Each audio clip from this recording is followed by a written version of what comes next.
It's official. Donald J. Trump has won the 2024 presidential election, and everybody feels a way about it. There are those who are discouraged and dismayed, afraid that we are careening off a cliff into an abyss of fascism. And then there's those who are singing and shouting, dancing in the streets, throwing red confetti while they're throwing out their hip because freedom is safe at last. But however you feel about this election, today is not a time for extremes. Today, especially as followers of Jesus, is a day to wake up to what God is doing. Let's talk about that today on Puddle Road.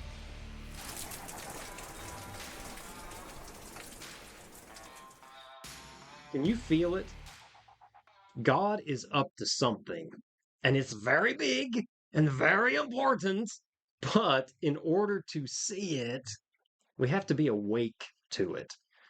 Years ago, Jason Upton compared these two stories in the Gospels that just really stuck with me, and I think they apply to today. One of the stories is Jesus and the disciples on the boat during that storm. You know, they're out on a lake, big lake, and it's the middle of the night, and this huge storm comes up. The winds are blowing, the waves are coming into the boat. I mean, it's really dangerous, and there is a good possibility that they are going to capsize and drown.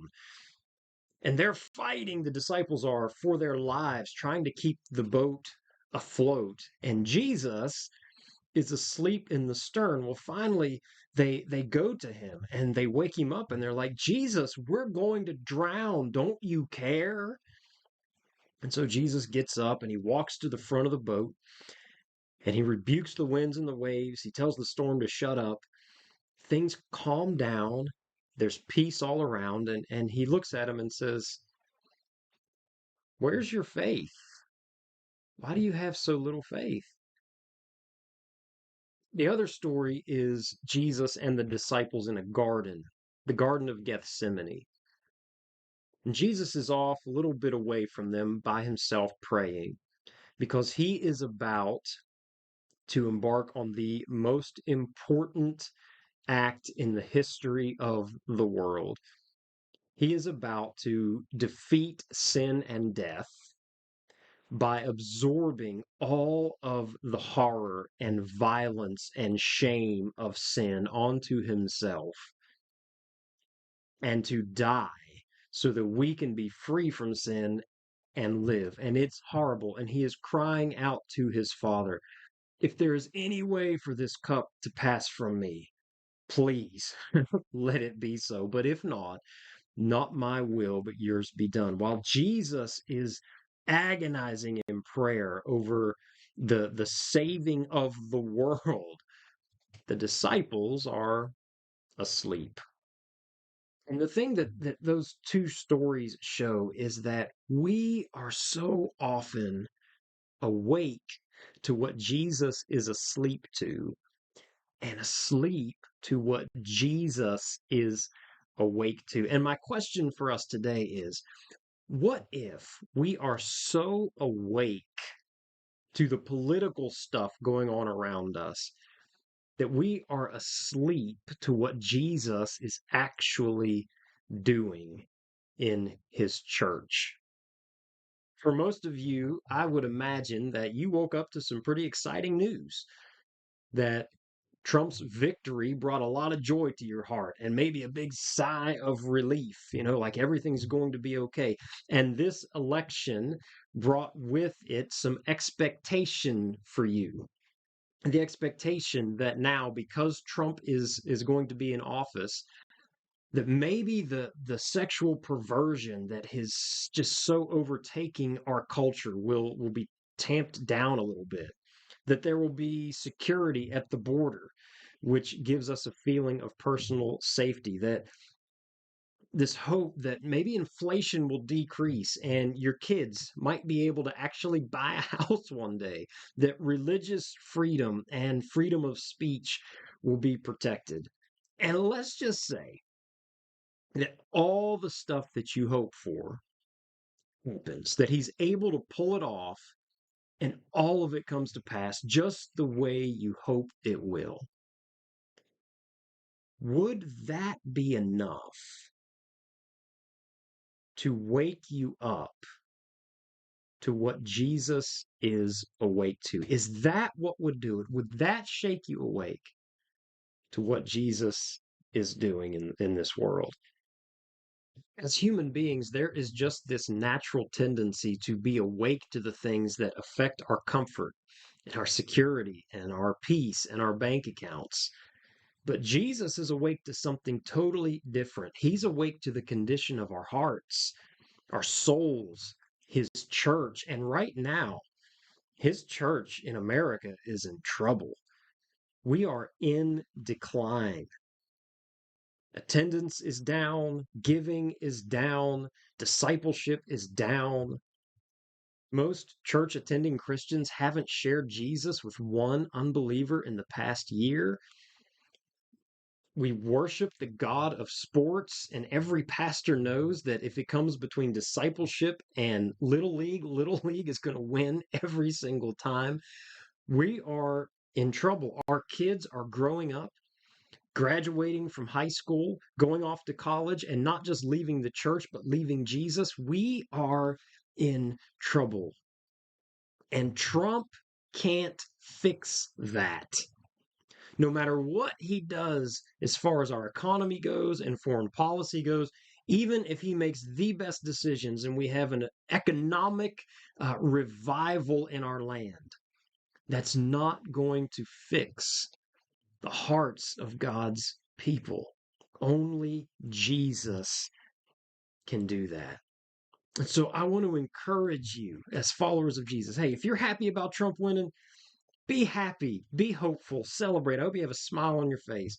If you're devastated about it, I'm sorry that you're going through this. It's got to be a really hard day for you. But on either side, whichever side you are on, I want to encourage you to be awake. Awake not to what's going on around you in the political world and in social media world, but be awake to what Jesus is doing. And being awake starts with being in prayer. I woke up this morning, I came down to the church, and I was just looking through things on YouTube a little bit, and I just happened to come across a video from a couple that is very near and dear to my heart. I don't know them well. They were in my life for a short period of time several years back, but they are just some excellent people. They are mature believers in Jesus, spirit filled, love the Lord, love people. And even though they don't know me too well, Doug and Margie Newton, Doug's the guy that I call when I'm really going through it, when I have a hard decision to make and I'm wrestling with it, struggling, and just can't find my way. He's just one of those kinds of guys. Anyway, early this morning at 6 o'clock this morning, they had a short little time of prayer on their YouTube channel, and I just happened to come across it, and it was so profound and so beautiful. I want to share just one little clip from that with you, and just see the perspective of this prayer. O divine Master, grant that I may not so much seek to be consoled as to console. You can tell that this is a pre-written prayer, but I want you to just listen to how other oriented it is, how the focus is not on me and what I want, but how I can be a blessing to other people. See if you don't see the heart of Jesus in these words when they pray them. Listen to this. O divine Master, grant that I may not so much seek to be consoled as to console. Not so much seek to be comforted in my distress, but to comfort those experiencing distress. Grant that I might not so much seek to be understood as to understand. Not so much seek to be listened to, as much as want to listen, to hear another's heart. Grant that I may not so much seek to be loved as to love, not so much seek to be shown love and care as much as to extend love and care to others. for it is in giving that we receive. You have said that if we choose to save our lives, we will actually lose them. Help us to give our lives away to receive more and more of who you are. And did you hear that? Not so much to be comforted for me, but to comfort others. Not so much to be loved or feel loved, but to love others. And that's where it begins. If you want to see what God is doing, then you have to be awake to what Jesus is awake to. And he is usually awake to the things that most people don't see. Look past the grand stage of the political world and see the needs of the people in your own family and your local church and those who are hurting around you. That is what Jesus is awake to. And I hope that's what we will be awake to as well. As always, thank you so much for being with me here on Puddle Road. If this content is valuable to you, would you take a second to like this video, to subscribe to the channel if you haven't already, or leave a comment below? It helps me to stay encouraged and it helps this content to get out to more people. We'll see you next time. And until then, remember, stay awake to what Jesus is awake to.